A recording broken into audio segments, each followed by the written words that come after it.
Aujourd'hui, je vais en Bretagne.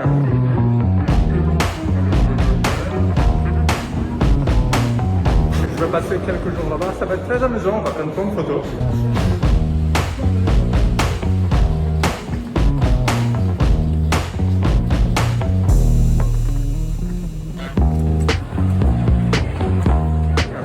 Je vais aller voir Claire.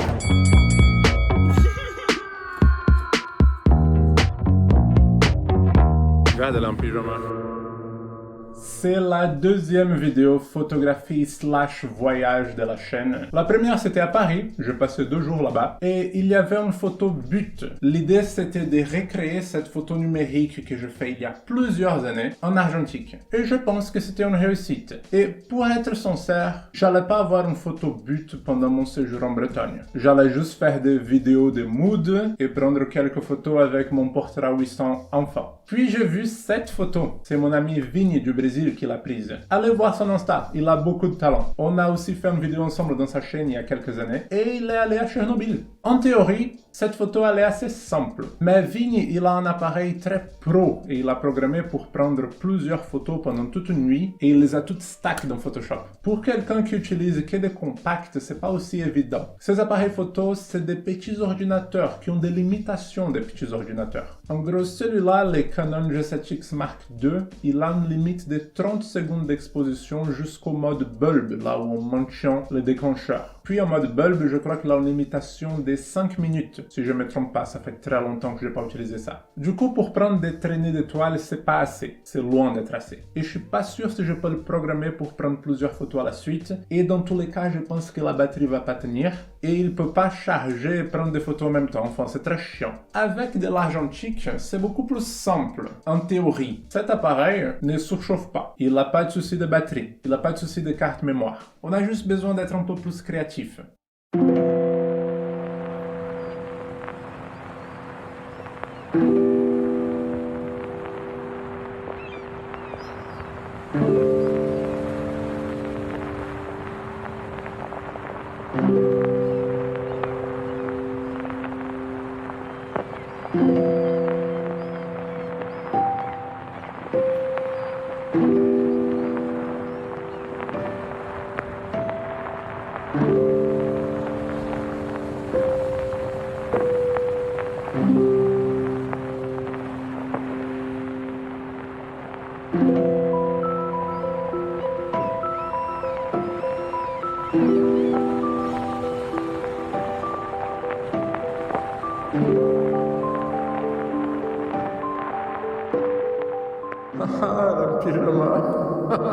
Du coup, je suis allé m'informer à propos de ce sujet, comment prendre des traînées d'étoiles en argentique. Parce qu'à chaque fois que je sors un peu de ma zone de confort en argentique, j'ai toujours peur que la photo soit complètement blanche ou complètement noire. Donc j'ai trouvé cet article du site shootwithfilm.com à propos d'un mec qui s'appelle James Baturan. Cet article m'a guidé. James explique qu'il y a un phénomène dans la photo argentique qui s'appelle reciprocity failure. En gros, les pellicules, elles sont très sensibles pendant la première seconde d'exposition et après, elles deviennent beaucoup moins sensibles. Du coup, selon lui, quand on prend des photos de traînées d'étoiles, c'est très dur d'avoir une photo surexposée. Je doute encore un peu, on va voir. Puis je me suis dit, ok, j'aurais besoin d'une pellicule pas du tout sensible pour que ça marche. Mais en fait, non. Il utilise des pellicules d'ISO 400. Ce qui m'arrange grave parce que comme ça, pendant ce séjour, j'ai une pellicule beaucoup plus polyvalente. C'est pas comme si j'allais prendre 36 prises des traînées d'étoiles. Donc, les photos argentiques de cette vidéo, elles sont prises avec un Portra 800, tout d'abord, et puis avec un Rolei Retro 400X. Ce sont celles en noir et blanc. C'est aussi la première pellicule que j'ai utilisée. Et ce qui est intéressant, c'est que maintenant, je sais l'utiliser.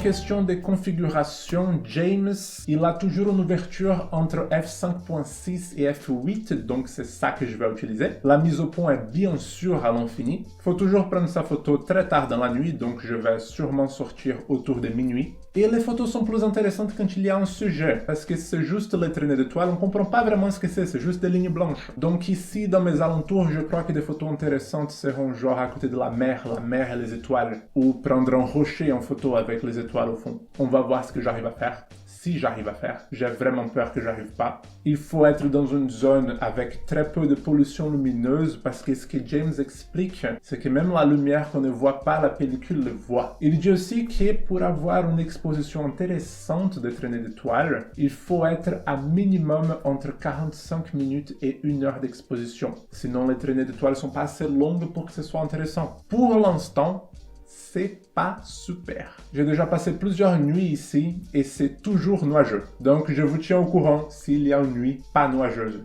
Souhaitez-moi bon courage, j'espère que ça marche. J'ai pas pris que de photos argentiques pendant ce séjour. J'ai eu la merveilleuse opportunité de tester les Sony A6400 de Claire. J'ai toujours voulu tester un Sony et ça m'a pas déçu. Claire va bientôt sortir des t-shirts dans son magasin ou est déjà sorti, je sais pas quand cette vidéo va sortir. Du coup j'ai pris quelques photos de produits et on est allé visiter une église et les textures étaient vraiment cool. On a fait une longue séance de Lightroom après. Donc vous allez voir quelques photos dans cette vidéo qui ont été prises avec la Sony A6400. Un souci, Ricardo? Non.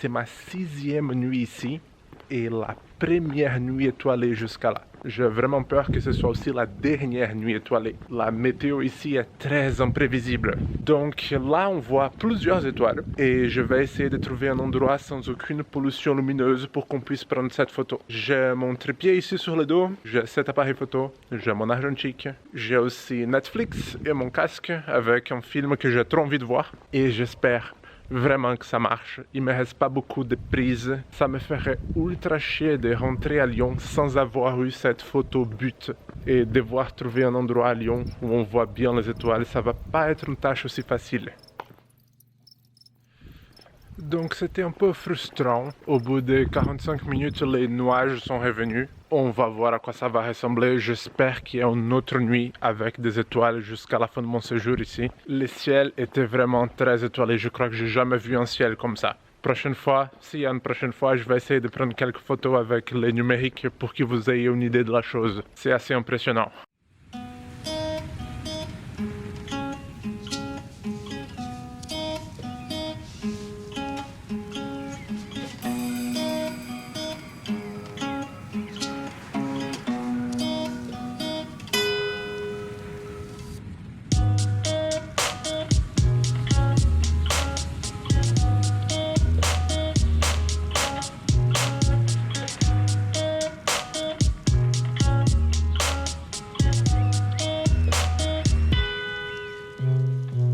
Deuxième nuit étoilée, assez frustrant comme expérience. Au bout de 35 minutes, tous les nuages sont revenus et quand j'ai fini de ranger mes affaires, ils sont tous repartis. Donc je fais une exposition loin d'être assez longue pour avoir un truc intéressant. De plus, j'ai touché l'appareil sans faire exprès. Je sais pas s'il a bougé, mais ça a probablement foiré la photo. C'est sûrement la dernière nuit étoilée. J'ai pris quelques photos des étoiles avec mon numérique et je suis vraiment assez content des résultats.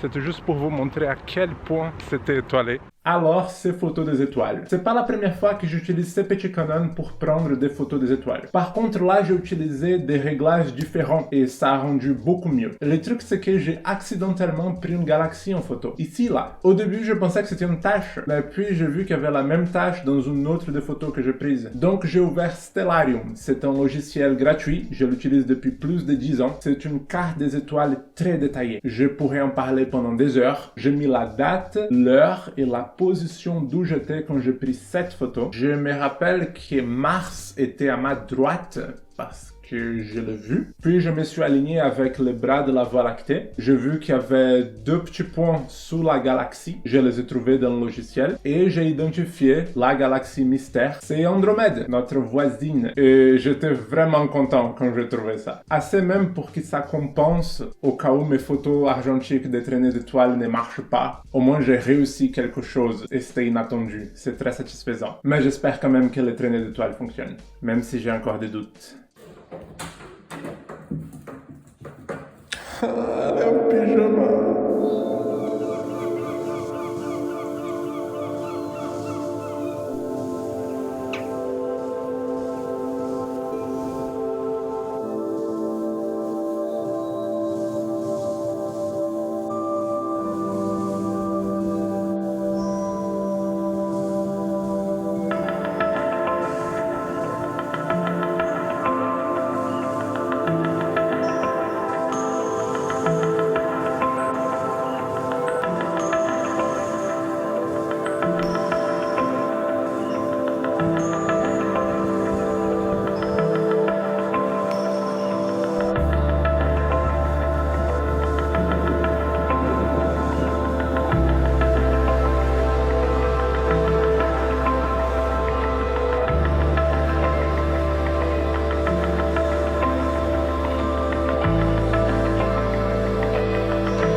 Pyjama.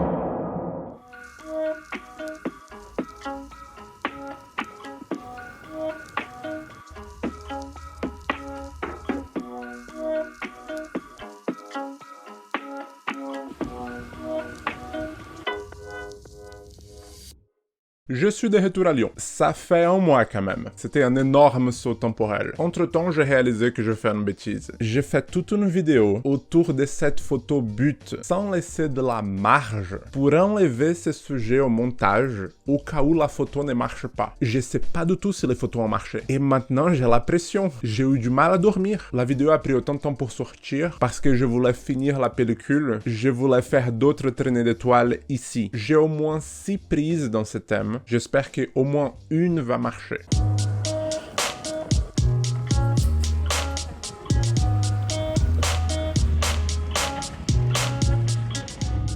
Donc c'est bon, j'ai la photo. Je suis assez content du résultat. J'en ai 4 qui ont marché. J'ai dû changer un peu le level sur Photoshop pour que le contraste soit plus joli. Celle-ci, j'ai assez aimé pour faire une version colorée sur Photoshop. La lumière de derrière l'église, c'est en fait la pleine lune. Le seul problème, c'est que ces photos sont en fait les photos que j'ai prises à Lyon. Celles de Bretagne, elles n'ont pas marché. C'est celles-ci là, elles sont toutes noires. Et en fait, je comprends pas trop pourquoi, parce que je les ai toutes prises en f5.6, même celles de Lyon, et celles de Lyon ont fonctionné. J'ai rien compris. J'ai quand même réussi à faire ce que je voulais faire et j'ai déjà plein d'idées pour la suite. J'ai adoré faire cette vidéo. C'est sûrement la plus longue de la chaîne et la plus élaborée. Ce montage m'a pris tellement de temps. Donc partagez cette vidéo, c'est très important. Abonnez-vous pour ne pas rater la suite. Allez voir la chaîne de Claire aussi, je fais quelques apparitions là-bas dernièrement. Et je vais vous laisser avec quelques photos qui n'ont pas survécu le montage de cette vidéo. Et n'oubliez pas, la plupart de ces photos sont sur mon Insta. C'est plus facilement partageable là-bas.